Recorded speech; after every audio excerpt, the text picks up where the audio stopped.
nila dito, marami. Lahat ng mga pang off-road, pintura, body lift, suspension. Ito makikita nyo na pangarami nilang nakakabit na suspension dyan lahat.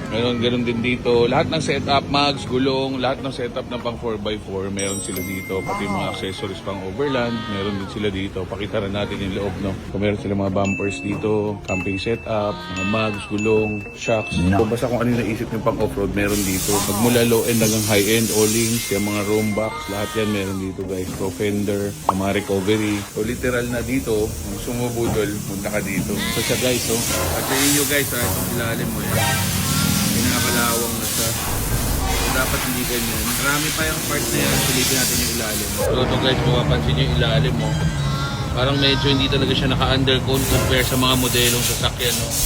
So yan, kaya kailangan natin ipakita yung before and after niyan. So ito yung concern ko talaga, maraming part to guys eh. Kaya kailangan nila tanggalin tong ARB na skid plate, yung ilalim. So para matingnan lahat ng kinakalawang dyan. Pati nga ito, grabe na yung kalawang.